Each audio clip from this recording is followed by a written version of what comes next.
신령대의 복을 부르는 힐링 풍수.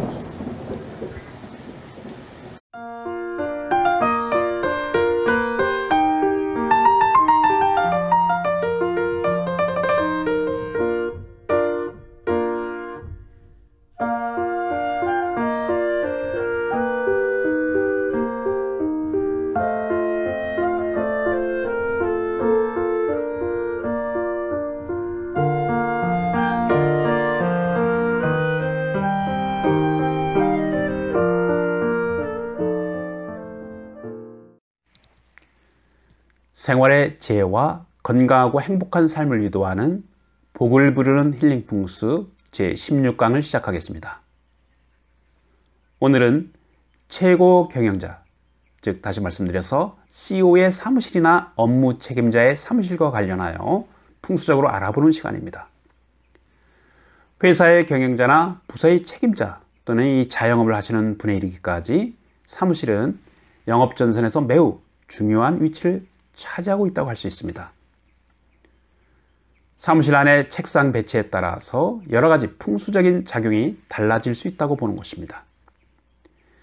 사무실과 관련된 풍수를 통해 어떻게 하면 업무의 활력을 높이고 마케팅을 활성화하고 성공적인 사업과 회사를 발전시켜 나갈 수 있는가에 대해 직장인이나 사업을 하시는 많은 분들의 관심 또한 높다고 생각합니다. 회사에서 생동하는 기운을 유도하기 위해 사무실에 관한 풍수적인 사례들을 들어가며 하나하나 짚어가면서 동시에 점포나 식당의 풍수에 대해서도 살펴보도록 하겠습니다. 자, 먼저 최고 경영자, 다시 말씀드려서 CEO의 책상 위치는 어떤지 먼저 살펴보도록 하겠습니다. 양택 풍수에 있어서 우리가 살아가는 집안에서는 몸과 마음을 휴식하는 이 침대의 위치를 중시한다면 회사의 사무실이나 연구실 또는 최고 경영자의 집무실은 아무래도 책상의 위치를 풍수적인 의미에서 매우 중시합니다.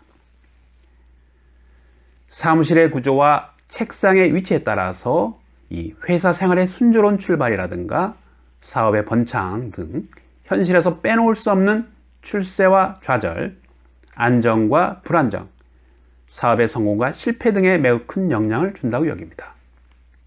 예를 들어 최고 경영자나 회사의 책임자는 사무실 안의 책상 위치가 가급적이면 문에서 멀리 떨어져야 하고 이 벽을 등지는 것이 좋다고 보며 타원형의 책상보다는 직사각형의 어떤 책상이 권위를 살리고 하극상을 막을 수 있다고 보는 것입니다. 책임자의 책상이 들어오는 문이 있거나 풍수적으로 기운의 중심점에 위치하지 못하면 최고 경영자가 직원들의 눈치나 살피게 되고 업무 지시를 내린다 해도 이행이 잘 안 되고 화합과 단결에도 문제가 생겨서 경영에 많은 애로를 호소하는 일들도 종종 발생할 수 있다고 봅니다. CEO가 사무실의 책상 자리에 앉았을 때 기운의 출입구라고 할 수 있는 사무실의 출입구가 확실하게 보여야 한다는 것입니다. 책상에 앉아 문이 잘 보인다는 것은 의자에 앉은 상태로 이 별다른 몸의 움직임이 없어도 사무실 입구를 잘 볼 수 있다는 것을 의미합니다. 일종의 안정감을 준다고 볼 수 있는데요. 예를 들어 업무를 볼 때 여러 가지 사무적인 일로 누군가가 찾아오거나 다가오는 것을 바로 볼 수 있다는 것은 이 모든 상황을 제어할 수 있고 통제할 수 있는 어떤 중심적인 힘의 기본적인 요소가 된다고 보기 때문입니다. 사실 문을 등지고 책상이 위치해 있으면 여러 가지 보이지 않는 해를 입기가 쉽고 심리적으로나 정신적으로도 무엇인가의 어떤 뒤에서 누가 갑자기 나타날 것 같기도 하고 불안하고 안정감이 없어 보인다는 것입니다.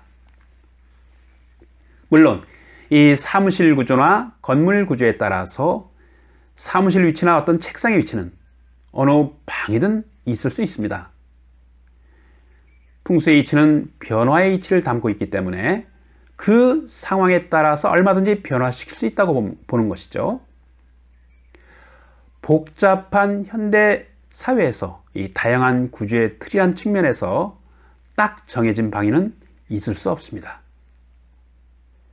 다시 한번 말씀드리지만 주어진 조건에서 가급적이면 풍수적인 음양의 이치에 부합하면 더욱 좋지만 그렇지 않은 경우라 하더라도 그 주어진 틀에 맞추어 공간적 배치를 조화롭게 할 수 있다면 얼마든지 좋은 기운을 유도할 수 있다고 보는 것입니다.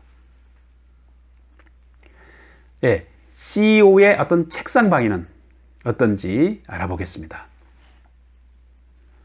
보통 CEO, 즉 최고 책임자의 책상은 풍수적으로 주체적인 기운의 유도력이 강한 방위로 꼽는 서북쪽이나 북쪽으로 두는 것이 좋다고 할 수 있습니다.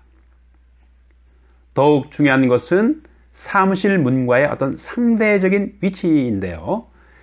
문 쪽에서 CEO의 책상이 가장 멀리 떨어져 있다는 것은 이 사무실 공간 전체를 책임자가 주도하고 있는 것과 같은 의미입니다. 게다가 업무 중에 어떤 방문자인지를 확인한 후에 이 선별할 수 있는 시간을 벌게 해줄 수 있으므로 비교적 안정감을 높인다고 할 수 있습니다. 사실 회사에서 업무 중에 불필요한 방문으로 인해서 시간을 빼앗기거나 업무에 방해를 주는 경우가 종종 있게 되는 것을 볼 수 있는데요. 이렇게 되면 어떤 당일의 계획에도 차질을 줄 수도 있다 이렇게 보는 것입니다.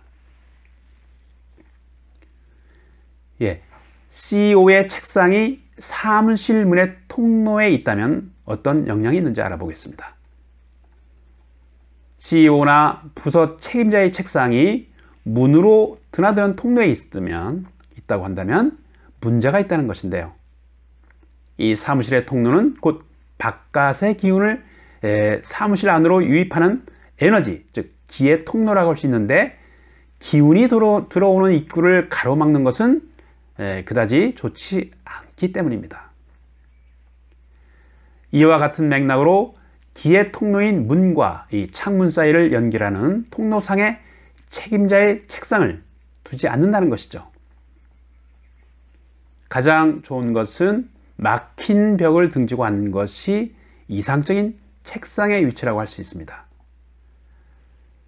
창문을 등지고 앉는 것보다는 될 수 있으면 이 벽 쪽으로 이동시켜 앉는 것이 좋다고 할 수 있습니다.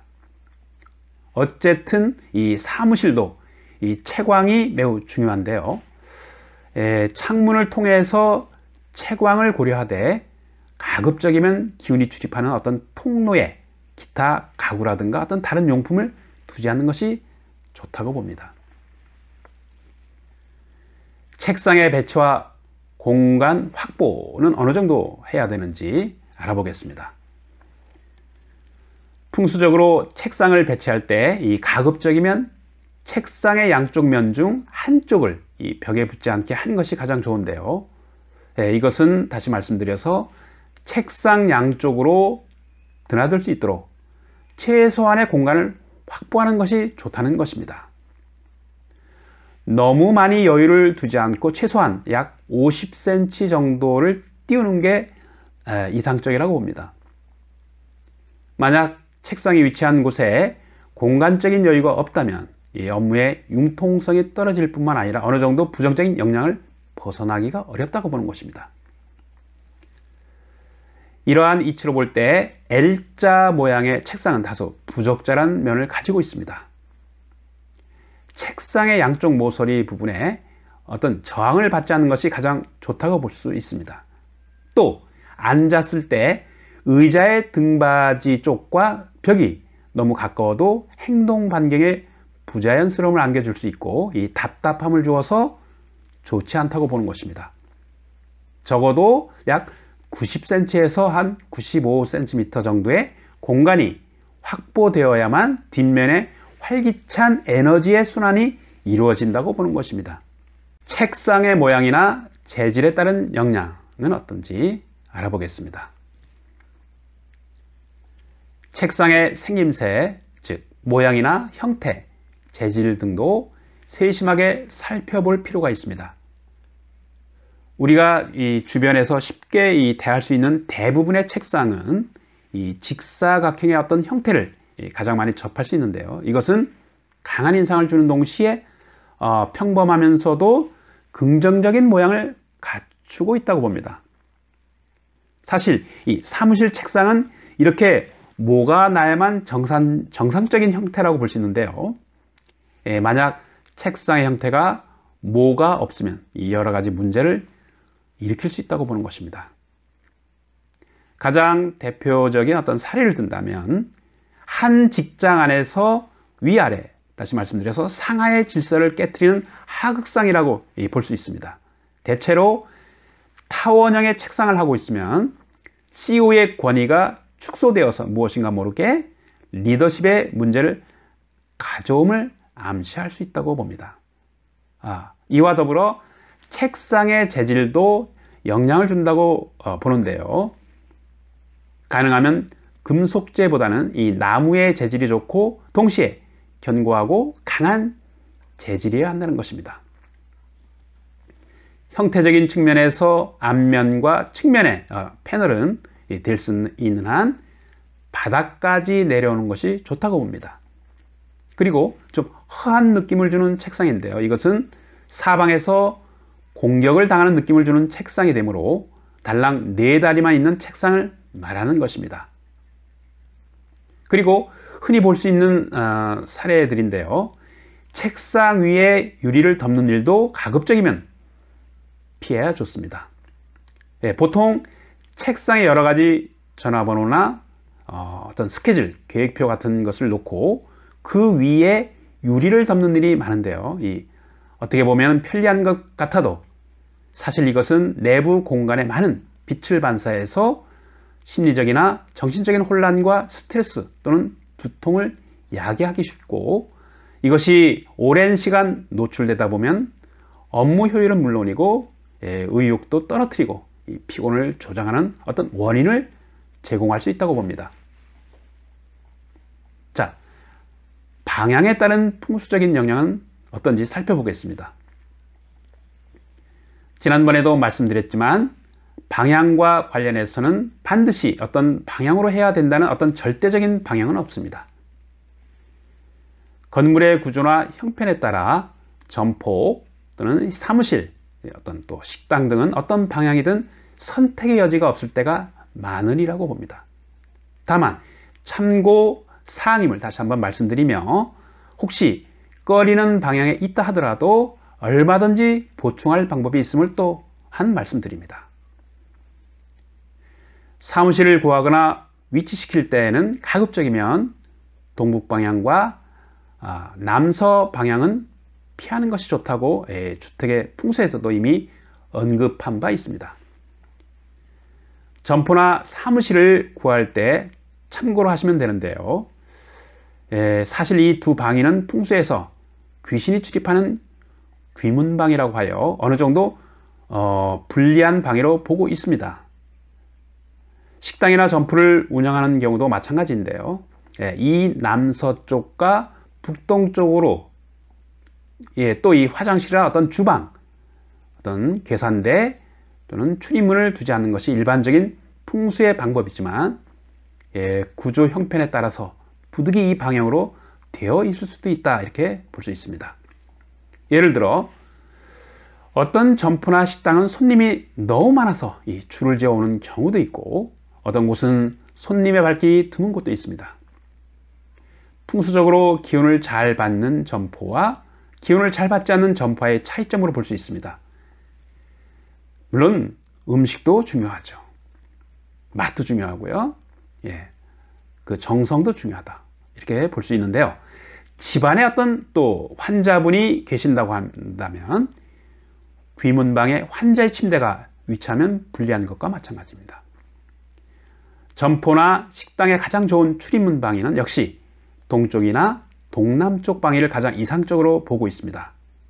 그러나 귀문방에 위치했을 경우는 이 보완의 방법으로 이 방위 적당한 공간에 푸른색 잎이 넓은 이 관엽식물이라든가 이 밝고 환하게 디자인된 어떤 조각품 등을 배치하고 늘 청결을 유지해 준다면 역시 좋은 기운을 유도할 수 있다고 봅니다. 환자의 침대가 또한 이 귀문방에 위치할 때도 이 침대의 머리 방향을 바꾸는 방법도 하나의 어떤 방법이라 볼 수 있습니다. 영업 목적에 따라 풍수적으로 선호하는 방위는 어떤 방위인지 살펴보겠습니다. 예를 들어 새로 식당을 개업하거나 할 때도 동쪽과 동남쪽의 출입문이 비교적 좋다고 보는데요. 이 또한 절대적인 것은 아닙니다. 다만 참고사항으로 생각하시면 됩니다. 같은 맥락으로 제과점과 어떤 첨가물 또는 이 의류점이나 일반 가게 등도 동쪽과 동남쪽이 좋다고 봅니다. 음악학원이나 미술학원 등 예술 방면의 어떤 학원이나 보습소 등은 이 남쪽으로 난 출입문이 풍수적인 방위로 좋다고 보는데요. 그리고 선거에 출마하는 분들도 남쪽으로 난 출입문이 있는 사무실을 사용하거나 구하면 좋은 에너지, 즉 좋은 운기가 좀 더 상승할 수 있다고 봅니다. 그렇지만 모두 어떤 주어진 조건들이 풍수적으로 좋은 방위로 되어 있다면야 더할 나위 없이 좋겠지만 다 그러한 조건들로 갖추거나 이루어지지는 않았다고 봅니다.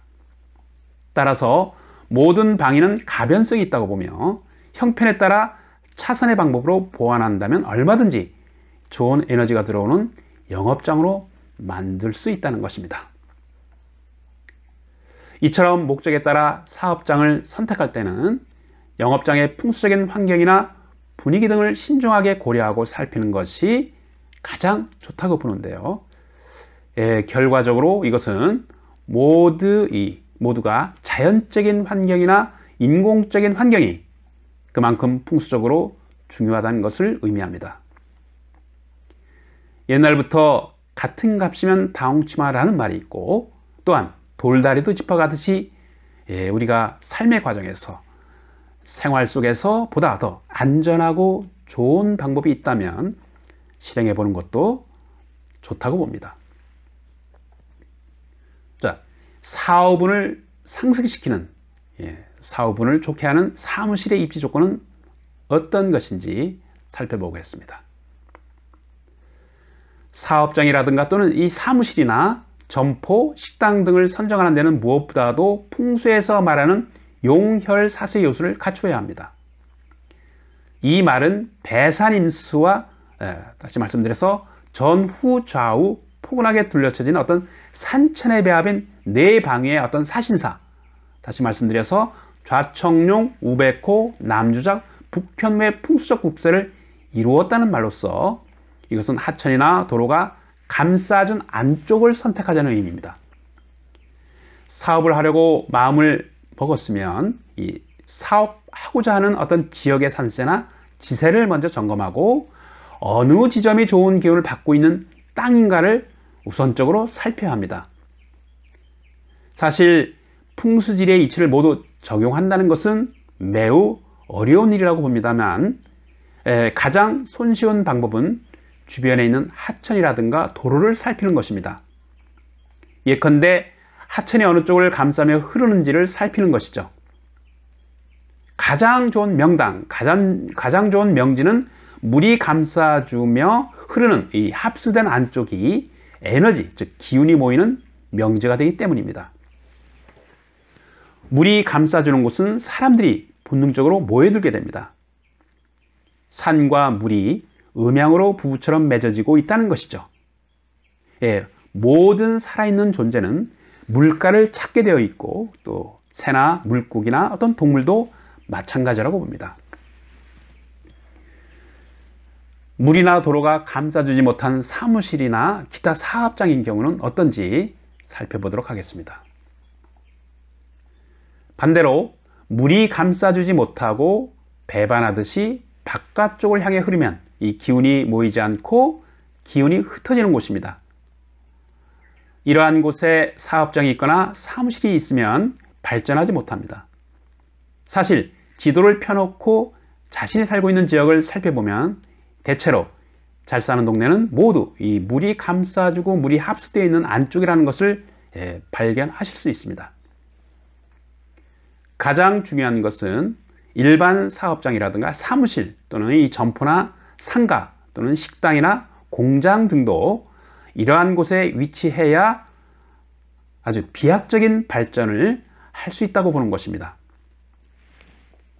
만약 도시 같은 곳에서 물길을 찾을 수 없다면 주변을 이어지고 있는 어떤 큰 도로가 어디를 감싸주고 있는지를 살피시면 됩니다. 대체로 도로는 이 물길을 따라 나 있기 때문이죠. 산과 물에 비유하자면 대지와 빌딩이 음에 해당한다면 물과 도로는 양에 속한다고 할 수 있습니다. 풍수에서는 흐르는 물 외에도 이 도로를 물로 보기 때문에 도로가 사무실이나 점포 쪽을 감싸준 안쪽이 좋은 기운을 받는데 길하다고 보는 것입니다. 물론 이 기운을 모아주는 기의 경계이며 물은 기운을 모아주는 기의 경계에 속합니다. 기의 경계이자 또 경제적인 흐름을 주관하는 어떤 인체의 혈맥과도 같으며 이 생동하는 기운과 땅의 생명력을 불어넣는 어떤 상징적인 존재와도 같은 중요한 속성이라 아니할 수 없습니다. 그리고 또한 이 물은 만물을 배양하는 생명의 근원이라 해도 과언은 아닙니다. 물이 흐르는 곳은 만물이 생동하고 이 살아있는 환경이 되지만 물이 끊어진 곳은 곧 만물이 존재할 수 없는 죽은 땅이라 아니할 수 없습니다. 물이 잘 도는 곳에 산천초목이 생기를 탈 수 있고 그러한 쾌적한 환경 속에서 사람도 건강하고 행복하게 잘 살아갈 수 있다고 보는 것입니다. 네, 오늘 복을 부르는 힐링 풍수 제16강은 여기에서 마치도록 하겠습니다. 소중한 시간 경청해 주셔서 감사합니다. 저는 제17강에서 다시 뵙도록 하겠습니다. 행복한 시간 되십시오.